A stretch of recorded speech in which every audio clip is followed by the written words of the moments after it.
दोस्तों, रावण को हनुमान जी के बारे में बताती हुई राक्षसियां कहती हैं कि उस वानर ने सीता से बातचीत की है। संभव है वह इंद्र या कुबेर का दूत हो अथवा श्री राम ने ही उसे सीता की खोज के लिए भेजा हो।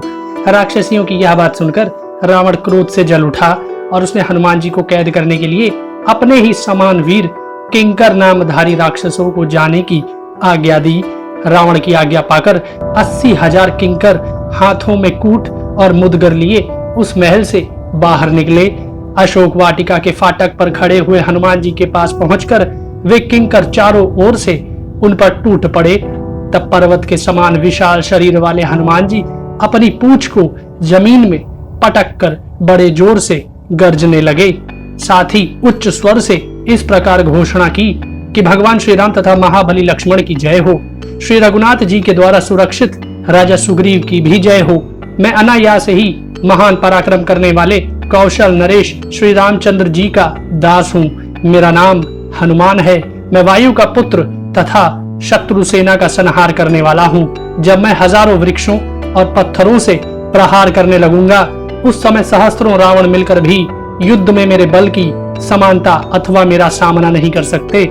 मैं लंकापुरी को तहस नहस कर डालूंगा और देवी सीता को प्रणाम करने के अनंतर सब राक्षसों के देखते देखते अपना कार्य सिद्ध करके जाऊंगा। हनुमान जी ने अपने स्वामी का नाम लेकर स्वयं ही अपना परिचय दे दिया था, इसलिए राक्षसों को उन्हें पहचानने में कोई संदेह नहीं रहा। वे नाना प्रकार के भयंकर अस्त्र शस्त्रों का प्रहार करते हुए चारों ओर से उन पर टूट पड़े। राक्षसों द्वारा सब ओर से घिर जाने पर महाबली हनुमान ने फाटक पर रखा हुआ एक भयंकर लोहे का परीग उठा लिया और उन निशाचरों का संहार आरंभ कर दिया।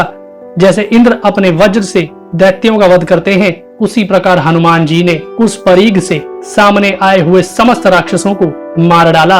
उन किंकर नामधारी राक्षसों का वध करके हनुमान जी युद्ध की इच्छा से पुनः उस फाटक पर खड़े हो गए।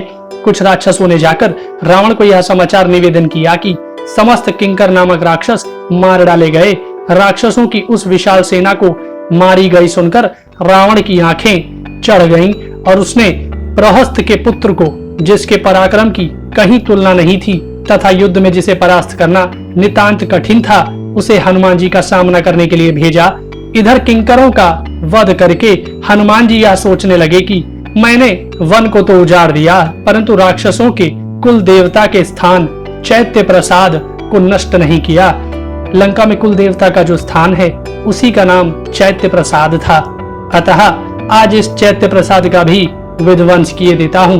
मन ही मन ऐसा विचार कर हनुमान जी अपने बल का प्रदर्शन करते हुए चैत्य प्रसाद पर उछलकर चढ़ गए और धृष्टता पूर्वक भयानक आवाज में गर्जना करते हुए उस प्रसाद को तोड़ने फोड़ने लगे। उस भीषण गर्जना से प्रभावित हो सैकड़ों प्रसाद रक्षक नाना प्रकार के प्रास, खड़ग और फरसे लिए वहां आए और हनुमान जी को घेर कर उन पर अस्त्रों का प्रहार करना आरंभ कर दिया। राक्षसों को इस प्रकार आक्रमण करते देख हनुमान जी ने कुपित होकर बड़ा भयंकर रूप धारण किया और उस प्रसाद के एक सुवर्ण भूषित खंबे को उखाड़ लिया, जिसमें 100 धारें थीं, और उसे वेग से घुमाना आरंभ किया। घुमाने पर उससे आग प्रकट हो गई, जिससे वह प्रसाद जलने लगा। प्रसाद को जलते देख हनुमान जी ने सभी राक्षसों को उस खंबे से ही मार डाला और आकाश में खड़े होकर उन्होंने तेज गर्जना के साथ कहा, राक्षसों, सुग्रीव के वश में रहने वाले मेरे जैसे सहस्त्रों विशाल काय वानर श्रेष्ठ सब ओर भेजे गए हैं। हम तथा दूसरे सभी वानर समूची पृथ्वी पर घूम रहे हैं। किन्हीं में 10 हाथियों का बल है तो किन्हीं में 100 हाथियों का। कितने ही वानर 1 सहस्त्र हाथियों के समान बल विक्रम से संपन्न हैं। दांत और नख ही जिनके आयुध हैं। ऐसे अनंत बलशाली सैकड़ों, हजारों, लाखों और करोड़ों वानरों से घिरे हुए वानर राज सुग्रीव यहाँ पधारेंगे, जो तुम सब निशाचरों का संहार करने में समर्थ हैं।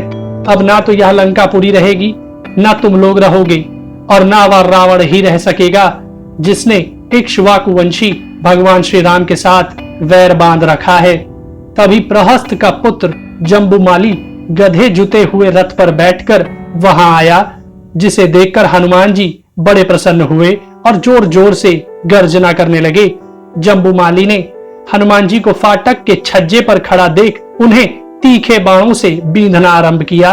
उसने अर्धचंद्र नामक बाण से उनके मुख पर, करणी नामक बाण से मस्तक पर और 10 नाराचों से दोनों भुजाओं पर गहरी चोट की।